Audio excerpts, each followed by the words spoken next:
Não são poucas as mudanças no varejo nos últimos anos, não é? Muito, é claro, por conta da tecnologia, que por sua vez fez com que mudássemos muito também nossos hábitos de consumo e aí, por consequência ainda, com que muitas empresas se adaptassem. E é sobre isso que a gente vai falar no Rumo Certo de hoje, sobre o futuro do varejo, não só para 2024, mas o futuro aí próximo. Então seja muito bem-vindo, seja muito bem-vinda, é um prazer ter você aqui conosco, como é um prazer também ter o nosso convidado Maurício Morgado, líder do Centro de Excelência em Varejo da Fundação Getúlio Vargas. Ele se diz também um varejólogo, é PhD, palestrante, consultor, muito mais. Maurício, é um prazer tê-lo aqui conosco. Não, o prazer é meu, Sebastião. Vai ser ótimo poder contribuir aqui com o Rumo Certo. Ótimo. Você fala para a gente de São Paulo, não é? Nós estamos em Brasília. E aí, Maurício, antes da gente entrar na conversa propriamente, para além do que eu disse aqui num mínimo currículo seu, eu queria que você falasse um pouco mais sobre a sua trajetória, o trabalho que você desenvolve hoje na FGV também. Rapidamente, eu estou envolvido com varejo desde 1988, há bastante tempo, né? E sempre trabalhando em empresas relacionadas ao varejo, quer seja no próprio varejo ou fornecedores e consultorias para o varejo. E na escola, aqui em São Paulo, eu tenho atuado já há um bom tempo no Centro de Excelência em Varejo, que é um centro de pesquisas e desenvolvimento de atividades relacionadas ao varejo, que nós temos aqui na EASP, na Escola de Administração de Empresas de São Paulo. E aí você se diz um varejólogo por conta de tudo isso? Há tanto tempo estudando varejo, eu consegui me auto-intitular varejólogo. Bom, e qual é o desafio hoje de quem está no varejo aí? A gente fez referência à tecnologia, mudança de hábitos de consumo também. Mas aí, diante disso, qual é o cenário que a gente tem hoje para o varejo? E vamos avançando para o futuro. Mas hoje, qual é o cenário que a gente tem quando se fala de varejo? Eu pensando no futuro, né, não no curtíssimo prazo, eu acho que o grande problema, o grande desafio, digamos, para os varejistas é utilizar a tecnologia para fazer com que o atendimento ao consumidor seja ainda melhor, para que a gente consiga coletar informações sobre os consumidores, para que a gente consiga fazer, de certa forma, uma previsão e uma predição do seu comportamento como um todo. Acho que esse é o grande desafio para os próximos tempos. Aprender a lidar com a tecnologia para que ela não seja intrusiva demais e, ao mesmo tempo, forneça os dados e informações que o varejista precisa para atuar junto ao mercado atualmente. Bom, pois é, tem uma questão aí que é a legislação, né? Preciso atenção também com o que a lei preconiza aí nessa captação de dados. Essa é uma coisa. Mas a gente talvez vá avançar mais aqui pelas estratégias, né? Do uso desses dados, né? Mas como é que é hoje? De que maneira devem ser usados esses dados? Se eu sei da jornada, talvez, do meu cliente, eu enquanto dono de um pequeno varejo, como eu uso esses dados? Qual é a maneira, qual é a estratégia melhor para se aproveitar ou se beneficiar, melhor dizendo, dos dados que a gente pode ter do nosso cliente? Os princípios são relativamente simples, né? O difícil é conseguir analisar todos os dados. Mas você pode, por exemplo, fazer uma sugestão de compra ou de uma oferta, digamos, para alguém que comprou alguma coisa no passado. Então, vamos supor que a pessoa tenha comprado com você um computador, um microcomputador. Tem uma série de acessórios, né? Desde mouses, de no breaks e coisas que podem ser vendidas para pessoas que compraram microcomputadores. Então, a primeira coisa seria fazer esse cross-sell, digamos, né? A outra coisa é talvez fazer um upsell. Digamos que a pessoa tenha comprado um computador de modelo inferior, mais barato, mais econômico, e você dali 1, 2 anos, percebendo que talvez aquele computador já tenha caminhado um pouco para obsolescência, oferecer um produto mais caro, de qualidade superior para esses consumidores. Então, acho que são duas grandes coisas que podem ser feitas. O tal do upsell, que é vender uma coisa mais cara, e o cross-sell, que é vender coisas para consumidores que já compraram aqueles produtos.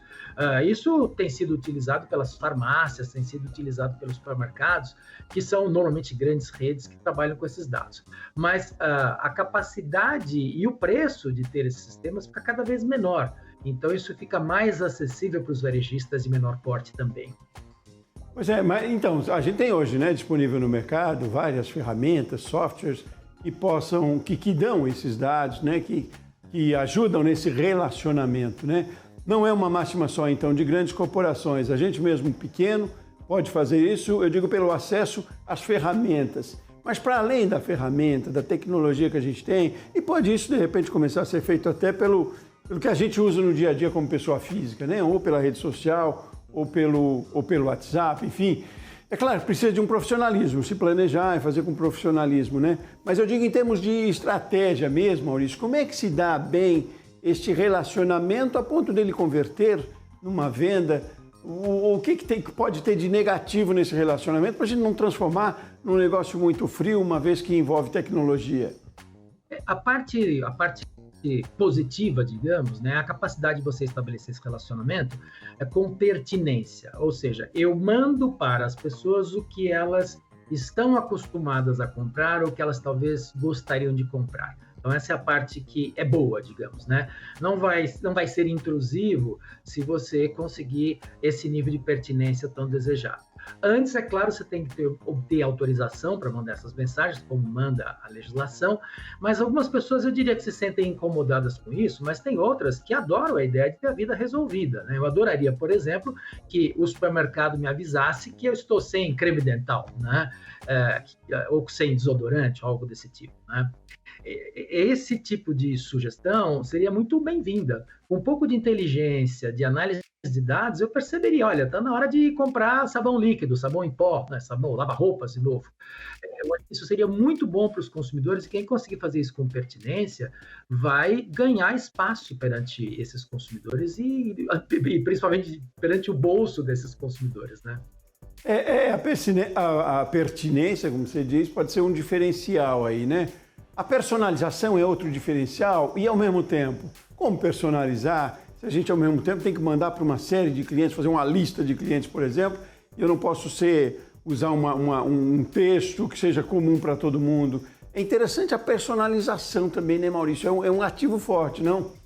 Não, sem dúvida. Quando eu falo de pertinência, embutido no conceito de pertinência, tem a questão da personalização, né? Eu vou mandar para as pessoas o que elas querem ouvir. E eu posso separar os consumidores, grosso modo, em grupos de consumidores que talvez queiram ouvir mensagens parecidas.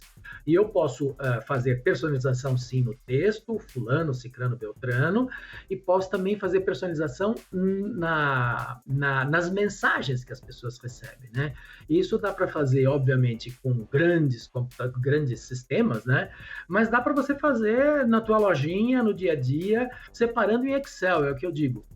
Mas faça alguma coisa, nem que seja no Excel ou no papel, mas faça alguma coisa que permita gerar essa comunicação pertinente.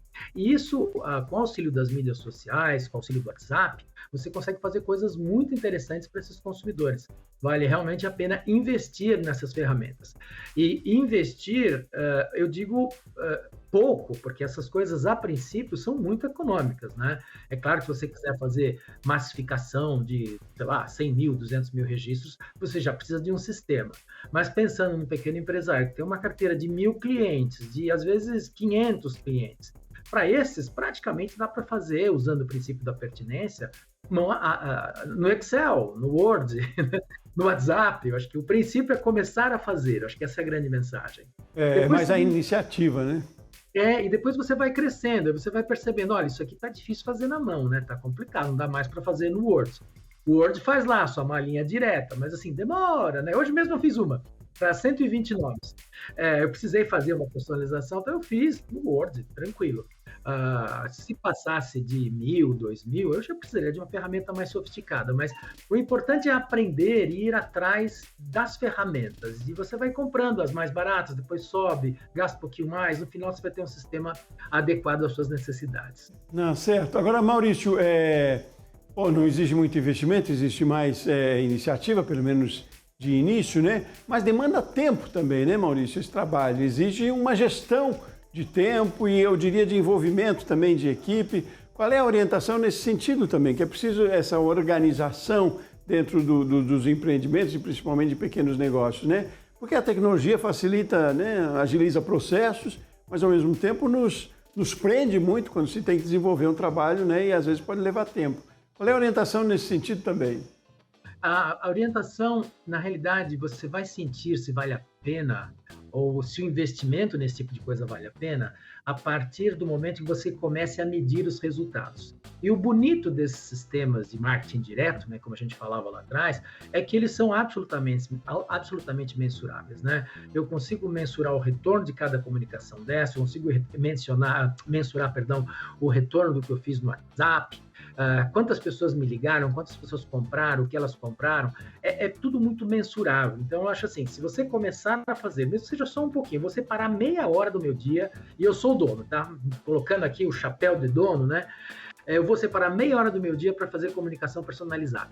E você vai sentir o retorno. Falar, caramba, acho que talvez valha a pena colocar, em vez de meia hora, uma hora. Vale a pena contratar uma pessoa. Mas sempre medindo, porque o bonito dessas ferramentas e dessas técnicas é que elas permitem mensuração dos resultados das campanhas.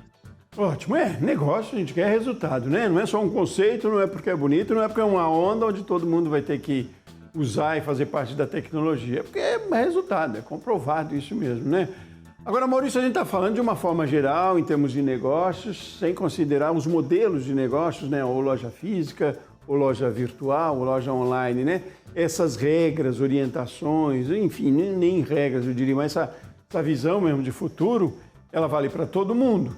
Ainda assim, lhe pergunto para o próximo bloco, vamos fazer um intervalo rapidinho, lhe pergunto se para quem trabalha aí, já vem tradicionalmente acostumado com loja física, esse desafio talvez seja maior, ou um desafio também de atrair o cliente por ainda como se atraía antigamente, como é que a tecnologia pode ajudar nesse sentido. Enfim, vamos falar desses novos modelos, ou pelo menos de novas como eu diria, estratégias para os modelos já tradicionais de negócios, daqui para frente também se tratando de futuro. Intervalo rapidinho, voltamos na sequência, combinado? Combinado, e combinado com você de casa, você aí da sua empresa também. Rumo Certo volta já já.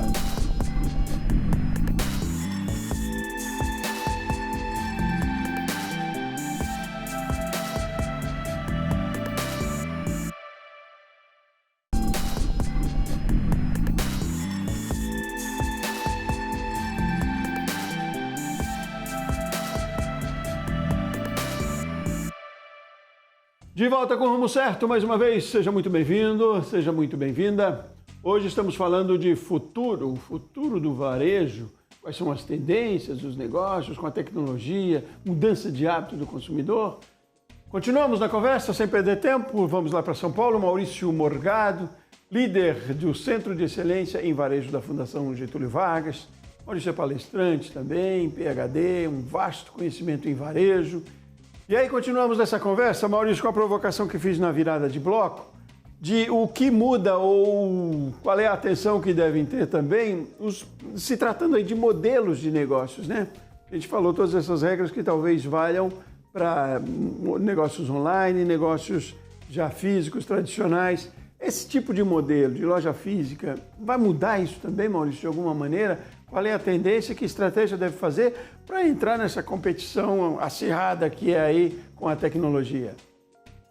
Eu acho que tem uma coisa muito importante que a gente tem que considerar. Eu acho que daqui para frente é irreversível. A omnicanalidade, ou seja, a presença em diversos canais, é muito forte. A gente não vai conseguir separar ou sair dessa. Dificilmente um varejista vai viver unicamente com a sua loja física, até por uma questão de expansão de negócios. O consumidor também mudou a maneira como ele compra, né? Então a gente pode, muitas vezes, vocês já se viram aí comprando, clicando um botãozinho num link que apareceu no Instagram, né? Tem diversos pequenos negócios que eu tive contato recentemente que vendem pelas mídias sociais, né? Tem um produtor de queijo em Minas Gerais que ele atende o Brasil inteiro pelas redes sociais com esse tipo de comunicação. Então, assim, um ponto que não poderemos fugir é o ponto da omnicanalidade. A gente tem que atender por diversos canais. Mídias sociais, WhatsApp, sites. O consumidor quer isso porque ele compra desse jeito. Acho que essa é uma grande verdade.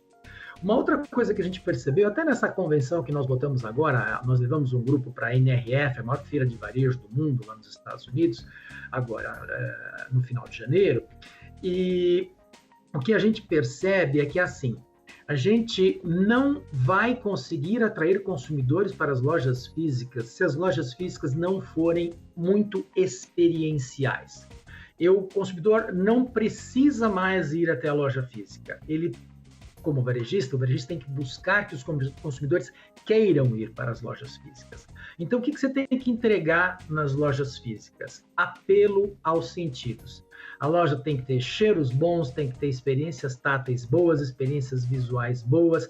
Os 5 sentidos têm que estar o tempo todo ligados, assim, para entregar uma experiência diferente para os consumidores na loja física. E isso, claro, vai mudar de ramo de negócio para ramo de negócio. Talvez seja mais fácil fazer isso quando a gente está falando de varejo alimentar, de uma padaria ou de algo desse tipo, né? Mas o que eu posso fazer se eu fosse, sei lá, uma pequena marcenaria? Será que a minha marcenaria poderia oferecer experiências visuais e táteis para os consumidores que eventualmente passem por lá? Sim, poderia, né? Você poderia ter amostras, poderia ter cafezinho, poderia ter ambientes muito interessantes para esses consumidores. Então, sempre a experiência física é importante. Na loja física, eu quero dizer, a experiência com os sentidos. Mas tem um último componente para fechar a resposta, que é o atendimento. Não adianta você ter a loja linda, maravilhosa, cheia de tapetes e frufrus, se o atendimento não for bom. Então, é assim, a loja física sobrevive, sim, vai continuar existindo. Do lado dela tem que ter operações omnichannel para satisfazer consumidores que eventualmente não queiram trafegar por aquele caminho físico, mas ela tem que ser gostosa de ser frequentada. Tem que ser um lugar bacana. Nesse processo todo, quero pegar um ponto que você chamou a atenção, que é o atendimento, né? Eu li uma frase muito interessante, que a gente tem visto a tecnologia, principalmente a inteligência artificial, que a gente vai entrar nela já, como sendo o grande diferencial. Não é, né, Maurício? Não é a tecnologia o diferencial. O diferencial é o atendimento mesmo, né? Faz sentido, né? Faz super sentido. O único ponto que eu acrescentaria é que as inteligências artificiais têm ficado tão boas, mas tão boas, que elas estão começando a simular atendimentos humanos. É claro que as pessoas sabem, até por uma questão de ética, as máquinas não se revelam como seres humanos, como seres humanos. Mas, de qualquer forma, a gente tem tido umas experiências incríveis aí com inteligência artificial. Até convido vocês a baixarem dentro do WhatsApp API, PI. Na realidade, é uma inteligência artificial que conversa com você em linguagem natural de maneira mais poderosa, mais fluida que o famoso chat GPT. Vale a pena, conheçam a API. Conversem com ela, perguntem sobre vocês, perguntem sobre a vida. Ela conversa como se fosse um ser humano. Mas tá, esse é um parênteses. Mas é importantíssimo que as lojas físicas tenham pessoas capacitadas, né? A tirar dúvidas, a responder questões. E mais do que tudo, talvez a gente não espere como consumidor um sabe-tudo do vendedor ou do atendente. A gente espera talvez alguém que nos ajude a descobrir em conjunto as coisas. Nos ajude a descobrir que tipo de necessidade nós temos. É mais conversa, é mais calor humano que tecnicismo propriamente. Porque se eu quiser saber informação de produto, é muito fácil entrar na internet e comparar o telefone modelo A com o telefone modelo B. O que a gente não vai ter é alguém que vai fazer uma pergunta, mas me conta aí, como é que você usa esses telefones, né? Por que você precisa? Me mostra aqui suas redes sociais. Foto para você é muito importante, mesmo você é o cara que valoriza, talvez, capacidade de processamento dos telefones. Eu acho que essa conversa que é boa. Pois é, Maurício, e me chama a atenção isso mesmo, porque grandes corporações ainda usam, ou já usam, muito da tecnologia pelas ferramentas que a gente tem, mas ainda cria um distanciamento com o consumidor. O chatbot é um perigo, né? Por exemplo, nas grandes empresas aí de telefonia, de aviação, de plano de saúde, que você passa por um processo desgastante, nada confortante na relação, e aí é o uso de tecnologia, até tem inteligência artificial dentro desse atendimento também, mas ele não reverte numa boa experiência, necessariamente não, né? Há que se ter um cuidado nisso também, Maurício, nem tudo que está disponível deve ou pode ser usado da maneira como se apresenta. Precisa ter o ser humano de algum momento, né? Mas é possível que você fique a manhã inteira tentando resolver uma questão, sei lá, numa empresa dessas, e você não consiga falar com uma pessoa, falar com a máquina a manhã inteira. Ótimo, ajuda processos, otimiza, mas, sei lá, não há um perigo nisso aí ainda, não? Nossa, sem dúvida. Esse é o grande ponto. Essas empresas adotam tecnologias que ainda não estão maduras o suficiente para resolver os nossos problemas. Eu sugeri que vocês conversassem com a API. A API é um chatbot, na realidade, mas é um chatbot tão evoluído que realmente começa a ficar recompensador conversar com ela. Esse nível de inteligência poderia ser aplicado nesses helpdesks gigantescos que aparecem por aí, né? E que a gente sofre adoidado. Não vou citar nomes de empresas, mas eu diria que as telecom são especialistas, os bancos são especialistas em fazer a gente sofrer com esses menuzinhos automáticos. Em defesa da automação, eu acho que sim, as novas inteligências artificiais estão caminhando para uma coisa muito melhor que esses chatbots que nos irritam profundamente. Mas o que eu acho que é assim, voltando a falar para o pequeno, não entra nessa por enquanto, porque o seu diferencial pode eventualmente ser o próprio atendimento pessoal, né? Assim, eu atendo gente na minha loja, são pessoas na minha loja, e pode ser um diferencial importante comparativamente às grandes corporações. Ótimo, não, está dado o recado nesse sentido. Agora, outro ponto importante, um valor importante aí, um ativo importante que dizer, que é o valor de uma marca, né, da sua empresa mesmo. Quanto isso também contribui aí nessa relação e na eficiência dos seus negócios, no crescimento até dos seus negócios? Assim, a marca talvez seja o ativo mais importante que uma empresa tem, né? Outro dia, há pouco tempo aqui em São Paulo, foi vendida a marca Mapping, que valia bastante dinheiro ainda, apesar do negócio não existir mais. Então, os paulistanos aqui têm um amor por essa marca, principalmente os paulistanos mais velhos. Então, esse valor de marca é algo, assim, muito importante. É intangível, mas pode ser quantificável. Muitas empresas fazem quantificação do valor de marca. E aí, na realidade, é o que te leva para frente, né? Então, junto à marca, a gente tem associado, normalmente, emoções. Nós temos associado as emoções como amor, respeito, eficiência. Então, a gente tem marcas muito queridas, né? Inclusive, tem a expressão marcas do coração. E você, como pequeno, também pode ser o dono do pedaço. Talvez você não seja a marca do coração do Brasil, mas você pode ser a marca do coração do seu quarteirão, do seu bairro, da sua cidade, se for uma cidade do interior, né? E aí, toda essa questão que a gente falou de atendimento, de experiência, de conhecimento de produto, tudo que a gente falou lá atrás, cria marca, né? Faz a marca ser valorizada. E hoje em dia, você tinha falado no bloco anterior, finalizando, sobre a questão dos valores associados à marca. Então, a questão de sustentabilidade tem aparecido com bastante força. Tem muita gente fazendo coisa só para inglês ver, mas a sustentabilidade a gente percebe lá fora que tem se tornado um tópico muito importante. Os varejistas, as empresas em geral têm caminhado bastante para isso. E além da sustentabilidade, outra questão que está sendo levantada fortemente associada às marcas é a questão da igualdade.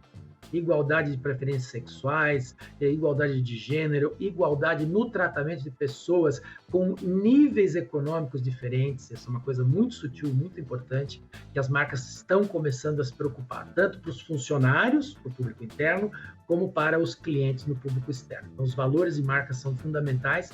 E, de novo, a gente pensa lá nos grandões, nas multinacionais, não precisa, você pode ter esses valores de marca associados a negócios menores e, como eu disse, líderes ali no bairro. Você não precisa mais que isso, né? Essa é o teu foco ali com essa loja, com esse empreendimento, é a tua cidade. Então, vamos ser os líderes de marca, digamos, nesses lugares. Ótimo. Precisa ter coerência, né, Maurício? Coerência no que se diz, no que se faz também, né? Porque hoje também, voltando a dizer, a gente está muito exposto e, ao mesmo tempo, enquanto consumidor, tem muito acesso a tudo, né? Não é um conceito, não é porque é bonito, não é porque todo mundo está fazendo, não. É porque é interessante, é pragmático aí, dá resultado, é preciso que façamos. Maurício, conversa boa demais, tanto boa que foi rápida demais também. Gostaria de conversar mais com você aí, mas por hoje a gente precisa encerrar. Pulou, né? Voou esse tempo aí. Foi muito rápido mesmo. Obrigado demais pela sua participação, por essa troca de conhecimento, de experiência aqui com a gente também. Foi uma boa experiência conversar com você aqui. Muito obrigado, viu, Maurício? Valeu, Sebastião. Valeu, Rumo Certo. Muito obrigado. Ótimo, muito bem. Muito obrigado a você de casa que esteve conosco também. Rumo Certo de hoje fica por aqui, mas eu volto no próximo programa. Forte abraço e até mais.